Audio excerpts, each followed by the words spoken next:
Fala pessoal, beleza? Boa tarde. Vamos ao nosso recap de hoje, dia 24/4, mini índice, contexto e movimentação do preço. Ainda estamos, né, pessoal, sem a nossa perna 2 de baixa, né? Ainda tem alguns minutinhos ali para o mercado encerrar, mas o dia aqui praticamente encerra para a gente, né, sem essa perna 2 de baixa que a gente havia conversado do estudo de ontem, né, que era dos 60 minutos, né? Ele tinha renovado uma inflexão, né, e seria uma premissa para o dia, né, que ele renovasse a mínima anterior, tá? Um dos amigos, né, havia perguntado, né, para falar sobre o padrão IOI, né, que é o padrão inside, outside, inside. Geralmente é um padrão rompimento, tá? Geralmente ele é isso aqui, ó. Então, você vai ter uma barra, né, aqui que vai estar como uma barra interna. A barra seguinte, né, geralmente ela acaba sendo uma barra externa, tá? Ou seja, ela vem além das extremidades da barra anterior. E aí a barra seguinte, né, acaba sendo uma barra interna. E aí, né, você consegue visualizar de maneira prática que essa movimentação aqui, né, ela acaba fazendo, né, aquele padrão, né, que na análise técnica se chama de diamante. Ela é o triângulo expandido, né, seguido de um triângulo simétrico. Então ela acaba sendo um bom modo de rompimento, mas depende de contexto e localização. Né, uma hora a gente ainda acaba estudando esse padrão ali nas páginas do Brooks, né? Assim a gente traz o embasamento teórico para vocês também.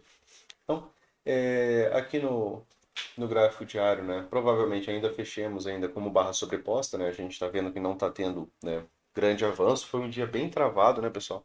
Um dia praticamente que você não via gaps entre as barras, então foi um dia de uma movimentação bem lenta, bem mais demorada, né, ao deslocar, né, ao chegar a dar pontos ali, né, então acabou sendo um dia bem mais lento. Então, aqui no gráfico diário, a gente continua aqui naquela região, né, de troca de polaridade, tudo aquilo que a gente já conversou em dias anteriores. Mais um fechamento de baixa aqui como uma barra de tendência, né, pessoal, mais de 60% de corpo, isso daqui pode nos levar, né, a algum tipo de continuidade dessa movimentação. A gente tem a premissa dessa mínima aqui, né, que ela seja testada, a gente já vai bater um papo lá nos 60 minutos, né, a gente repete o que a gente conversou ontem, e a gente também tem essa outra mínima. Agora a gente está na iminência da H3, né? Então a próxima retomada de máxima que o mercado conseguir realizar será uma H3 e essa movimentação, né, será, né, a melhor probabilidade para os comprados conseguirem um repique melhor de barras, né? Uma movimentação, por exemplo, lateral, uma TBTL, uma movimentação de correção de duas pernas de 10 barras, pelo menos, né, ali, de mais movimentação mais lateral para ascendente. E aí seria, né, a melhor probabilidade, H3 ou H4, né, que seria a mesma coisa que uma wedge com fundo duplo. Então, aqui no, no nosso diário, né, um fechamento de barra de tendência fica com uma predisposição de uma certa movimentação de queda. Claro que a gente tem que ver ali o dia seguinte, né, e os mais tempos gráficos. Aqui nos 60 minutos, pessoal, o que a gente havia conversado, né, no vídeo de ontem? No vídeo de ontem a gente havia conversado que o mercado renova, né, a inflexão dessa wedge, né? Eu tenho aqui ó, essa wedge bem clara, né? Eu tenho uma movimentação de três puxadas. Se eu vier aqui, né, observar onde estão, né, os pontos de parada dessa movimentação, eu chego a este ponto aqui. E aí no dia anterior ele renovou esse ponto de inflexão. Por essa razão, né, a gente acabou deixando o dia de hoje como uma possibilidade do mercado vir buscar esse fundo aqui. Por quê? Porque seria, né, a perna 2 da wedge, né, que deu certo. Então, se eu tenho essa movimentação aqui, como uma wedge, ele renova o seu ponto de inflexão, quando o mercado sobe, a gente espera que ele suba menos para que ele possa descer mais. Tá? No dia de hoje ele acaba não renovando, mas a premissa do preço é pelo menos essa nova mínima. Essa nova mínima, pessoal, também acaba sendo outra possibilidade de wedge com fundo duplo. Né? Era isso que a gente tinha colocado no estudo de hoje pela manhã. Que aqui, né, nessa região, acaba sendo uma região, né, que pode, mais uma vez, encontrar pressão compradora. Afinal de contas, os vendidos tentam romper por uma, por duas, por três. Numa quarta vez, eles acabam não conseguindo romper, os comprados podem começar a participar.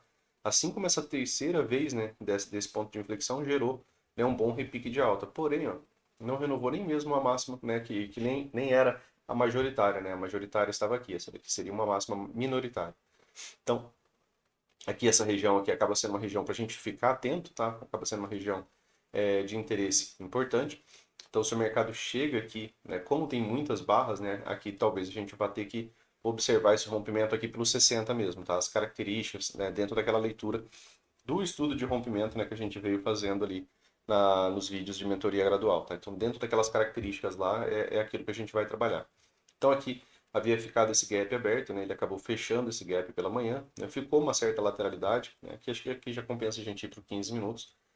Então, não temos mais gaps abertos abaixo, tá? O que a gente tem como ponto, né, de observação seria essa wedge, né, com o fundo duplo. Aqui no 15 minutos, né, pessoal? Já falando um pouco sobre trades do dia, né? Eu fiz uma venda aqui, né? Se tivesse mantido, né? Mas as características da movimentação não me permitiram fazer isso. Eu fiz uma venda aqui na região da POC, era aqui uma região também de fundo de topo duplo, né? Então era uma região de topo duplo. O topo anterior, né? Ele era levemente mais baixo, né? Foi um dos pontos que a gente colocou nos estudos de hoje, né? Se a gente observasse a última movimentação que o mercado fez foi uma nova mínima. E aí, quando ele renova, ele volta a subir, ele acaba não renovando o máximo. Então a estrutura, né, ainda era para um teste dessa mínima também, né? Já que o mercado, quando ele não consegue renovar a mínima, ele está numa estrutura de baixa, ele volta para tentar renovar, né, a mínima prévia. A mínima prévia também é essa daqui, que é justamente, né, a da inflexão, que nos leva, né, a cumprir a premissa de perna 2 da inflexão da wedge, tá? Então, aqui seria, né, o ponto, né, para o mercado chegar, né, numa região onde ele realiza a condição de uma movimentação que muito se repete, tá? Então, aqui seria essa região. Então aqui, né, fiz essa venda, acabei encerrando esse trade aqui, já no fechamento da barra 1, né, porque a gente tem um doji. Doji, pessoal, é uma lateralidade em uma barra. O Brooks fala que quando eu tenho, né, um doji como a primeira barra inicial, eu tenho boa probabilidade de eu passar mais tempo, né, tendo uma lateralidade.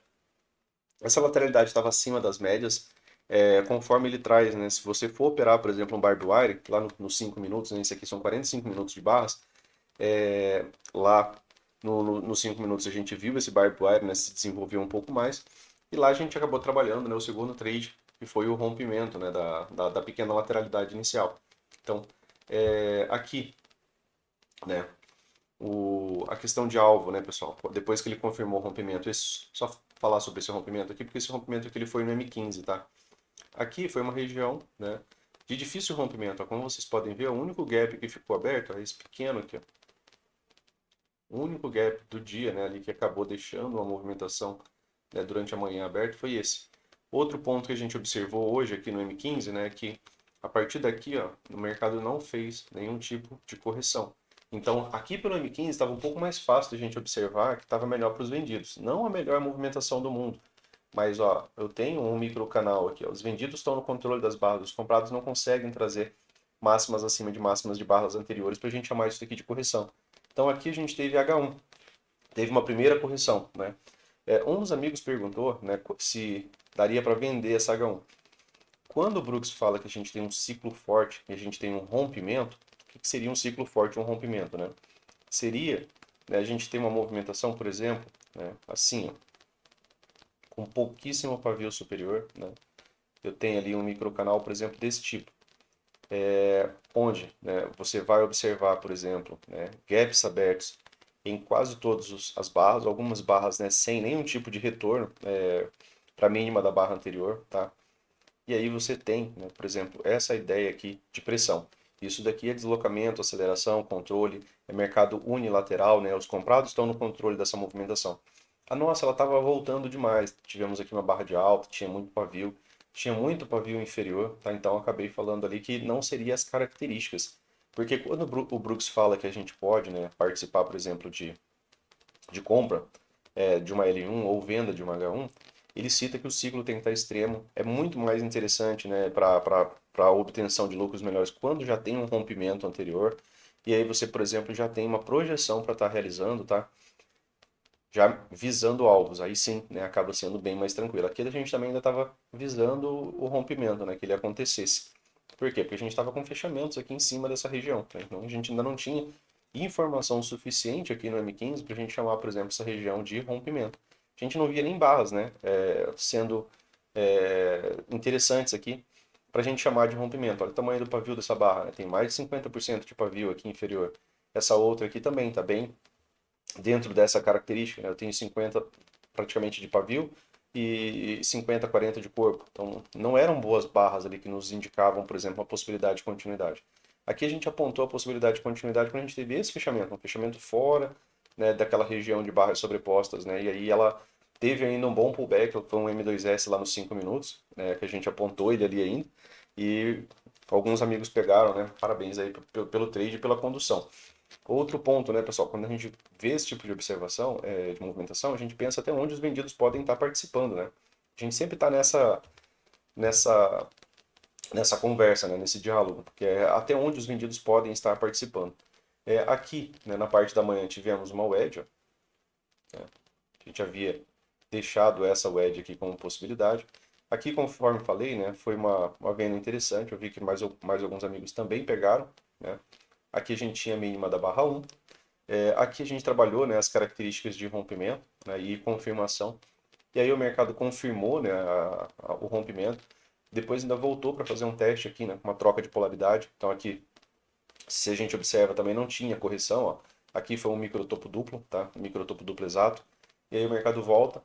Ainda teve amigo, né, que acabou pegando essa venda, né, por aqui. Né, acabou pegando essa venda dentro daquela ideia de H1, pensando na projeção do alvo, né, que havia aqui para 100%, né, dessa movimentação, que estava bem em cima de uma região de POC, que a gente já conversou, que muitas vezes acaba sendo magneto, né, para o preço. E aí aqui a gente ficou, né, dentro da espera, né, desse rompimento também. Por quê? Porque aqui, além da região de POC, né, pessoal, eram dois fundos duplos, né? Então aqui, ó, a gente estava igual quase aquela movimentação da manhã. E aí o mercado vinha, né, deixava aqui ó, uma barra, né, com uma boa condição, né, de explorar a ideia de rompimento, seja da POC, seja do fundo duplo, né, mas aí a barra seguinte acabava voltando. E aqui ela sai daquelas características do estudo, né, que a gente queria, né, de até duas barras e ver uma retomada dessa movimentação. Que a gente até falou, né, ele levou muito mais barras aqui para conseguir fazer uma nova mínima, e aí foi um rompimento bem difícil. Né, aqui, praticamente, né, o mercado se enquadraria ali um pouco, né, naquele dia de lateralidade em tendência, onde eu tenho uma lateralidade, tenho um rompimento, tenho outra lateralidade, tenho um rompimento, tenho outra lateralidade, tenho um rompimento, outra lateralidade. É um dia bem mais chato de se trabalhar. Às vezes ele até faz uns rompimentos melhores, né, um pouco mais direcionais, mas hoje foi bem chato. Se vocês observarem a movimentação, vocês veem a ausência de gaps aqui, ó. Tá? Então, são características desses dias, né, de lateralidades em tendência, ele também não deixa gap, né, nas movimentações, eles ficam sendo fechados, né, em tempo integral. Ó. Mesmo durante toda essa descida aqui, ó, você vê que o preço volta para fechar o pequeno gap, tá? Então aqui, né, foi feita uma outra venda, e aqui foi a outra venda, né, que a gente havia conversado, que era do M2S. E aqui havia, né, já depois disso aqui, a projeção desse alvo. Né? A gente fala que até onde os vendidos vão conduzir, né, essa movimentação. Eles vão conduzir essa movimentação até um devido alvo. Né? Por quê? Porque eles conseguiram um rompimento. Foi um rompimento difícil, mas eles conseguiram. Outro ponto, né? Região de POC, a gente já conversou também, né? É uma boa região para se pensar numa região de troca de contratos. Então é um ponto para a gente, né, ficar atento, tá? Então às vezes estiquem a linha, né, desse indicador, tá? Aqui, né, era a região de POC. Aqui o fechamento do dia, né, a gente conversou, 75% das vezes ele poderia abrir com uma movimentação de alta. Afinal de contas, ele tinha a condição completa aqui, né, de uma wedge, né, com um fundo duplo em cima de uma região de POC. Então, o gap de alta, né, seria a probabilidade maior. Probabilidade menor, 25% das vezes o mercado, né, viria para duas pernas de baixo e já cumpriria rápido, né, aquilo que a gente também tinha como uma das condições, né, mais favoráveis, que foi o que a gente apontou no dia de ontem. Então, aqui no né, dos meus trades, né, pessoal? Eu acabei vendendo aqui, depois acabei vendendo no rompimento, acabei encerrando a movimentação aqui, né, nessa movimentação e fiz uma outra parcial aqui, mas acabei saindo aqui, né, só justificando aqui para os amigos, né, o que a gente havia conversado. Aqui é uma wedge, né, pessoal? Intraday. Eu tenho uma, tenho duas, tenho três puxadas. A barra que ficou aqui acabou sendo uma outside. Uma outside, no geral, ela nos leva à condição de uma movimentação de alta. E ela tem, né, o potencial para aprisionar vendidos nessa barra, na formação dessa barra, porque alguém estava vendendo tão baixo, né, até mesmo quanto esse último tick. E aí os comprados começaram a participar, né, nessa região, que era uma região de fundo duplo, de POC, de wedge. E aí eu tenho um fechamento de outside, né? O mercado veio acima e depois ele estava indo lá embaixo. Era para ele fechar com uma outside muito boa para os vendidos. Por quê? Porque ele armadilha comprados aqui né, que acreditavam que essa wedge já levaria para uma retomada, né, e depois ela volta, foi lá embaixo, depois voltou e fechou aqui. Então ela é aquela ideia, né, que o Brooks fala que é preso dentro e preso fora, né? Então ela deixa as duas condições. Os vendidos, né, tinha a máxima dessa barra aqui, ó, como uma posição de stop, né? A gente conversou sobre isso. Onde pode, né, ficar posicionado stop. E se viesse alguns ticks acima dessa máxima, acionaria o stop dos vendidos e aí, né, poderia servir de combustível para uma movimentação de alta. Olha o que que aconteceu, né? Algo que a gente estava observando ali na parte da manhã. Foi um topo triplo exato, né? Não, os comprados não conseguiram, ou os vendidos defenderam essa movimentação exatamente no tick, né? Você não teve a passagem um tick acima dessa região, tá? Seja nesse topo duplo, né? Seja nesse outro, nesse topo duplo, seja nesse topo triplo, não passou nenhum tick, tá? Da movimentação. Então, é uma observação importante. Aqui era uma boa barra de reversão, mas precisava, né, de algum tipo de continuidade. Para quê? Para que realmente os vendidos, né, começassem a desacreditar dessa movimentação. Mas alguns vendidos acabaram ficando presos aqui. E vendidos presos, né, pessoal, quando o mercado volta, por exemplo, 0 a 0, né, para o seu ponto de entrada, o Brooks fala que muita gente que fica frustrado com a barra, quando o mercado dá essa oportunidade, ele sai. E ainda assim, né, essa saída dos vendidos gera mais lateralidade. Tá? Então, são pensamentos ali que ele traz nos livros. E aí aqui o mercado atingiu o alvo, né? Depois de alvo, né, ele acabou gerando algum tipo de correção. Aqui no 15 minutos, né, era um retorno, né, a média móvel de 20, ó, tá? Essa movimentação aqui no 15 minutos foi um retorno à média móvel de 20, ele não rompe, não consegue fechamentos, por exemplo, muito além da média móvel de 20. Aqui no 5 minutos tivemos um gap de média, tá? Aqui tivemos um gap de média, ó. Temos aqui um gap de média. Esse gap de média deixou pouco depois um topo duplo, né? Um gap de média é um setup que, né, que nos levaria a uma venda buscando o quê? Um teste do fundo, né, da movimentação, dentro daquilo que a gente já estudou. É, eu fiz essa venda, né, aqui nesse topo duplo, nessa região da POC, região de troca de polaridade, né, na parte da tarde ali. Aqui eu precisei sair, né, eu avisei o pessoal do trade, mas acabei não pegando porque já estava bem no horário que eu precisava sair. E aí eu podia, né, me enrolar ali e ficar complicado. Mas aqui, né, acabei fazendo essa venda. Esse trade não desenvolveu, né, pessoal? Porque a minha ideia era o teste desse fundo aqui, né, da mínima, do dia pelo menos, já que a ideia, né, do gap de média seria para uma possibilidade de teste do fundo. Não ficaram gaps abertos aqui também para eu estar mirando neles, né? Então, mas aqui foi muito, muito, muito lento. Eu acabei encerrando o trade, tá? Mais de 2 horas aqui de movimentação e o mercado não chegou, né, a pagar. Não esperei isso daqui até aqui, não. E aí o mercado fecha numa lateralidade, né? Aqui agora a gente tem um range específico, né? Temos o que, pessoal, aqui para amanhã? Temos que a gente tem, né, a possibilidade dessa mínima aqui ser testada. Se, né, tiver um teste dessa mínima, né, vamos dar uma projetada aqui de alguns pontos, né? Aqui, ó, esse ponto. Se eu projetar esse pivô aqui, né, que é onde ele está fazendo, né, uma pequena lateralidade aqui, se eu projetar 100% dele, eu teria um teste da nova mínima aqui, né, seria cumprir, né, aquela premissa da perna 2 daquela wedge que deu certo, e aí aqui seria, né, essa região, né, de alvo, tá, para essa pequena lateralidade. Então se ele abrir ou se ele vier a nível, né, de continuidade, né, mesmo que seja sem rompimento, aqui seria uma possibilidade, né, de alvo plausível, né, para essa movimentação. Se a gente projetar esse outro pivô menor aqui, ó, acredito que o terceiro alvo dele também fica bem próximo. Tá? Então, tem mais formas, né, do mercado chegar, né, na mesma região. Então, é sempre interessante a gente fazer todas elas, porque às vezes o mercado deixa, né, bem no mesmo ponto, tá, pra gente. Então, aqui eu tenho 100% ó, dessa lateralidade, ó, se eu pegar essa lateralidade toda aqui, ó. Deixa eu só trocar a ferramenta aqui. Essa lateralidade toda, né, se eu pegar 100% dela, eu tenho, né, esse alvo aqui, certo? Se eu pegar o terceiro alvo desse pivô, eu também tenho, né, o mercado chegando nessa região. Então aqui eu tenho alvo. Comprado tem alvo? Por enquanto não, né, pessoal? Então, para os comprados terem alvo, eles vão ter que conseguir, por exemplo, um rompimento de alta. Por exemplo, um bom gap de alta aqui, ó, levaria um FAB 4. E aí, né, se ele retoma a máxima do dia, você teria também a H3. Aí seria uma movimentação já para a direção contrária e aí o mercado não cumpriria, né, a premissa de perna 2 de baixo. É também uma possibilidade, porque a gente está na iminência da H3 lá no gráfico diário, tá? Então tem uma consolidação aqui, né, bem específica, né, tem uma movimentação bem lateral.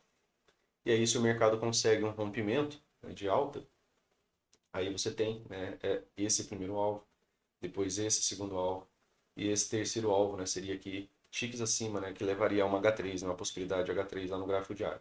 Beleza? Então para amanhã a gente tem que ver, né, onde que o mercado vai abrir para a gente pensar, né, naquilo que a gente vai fazer.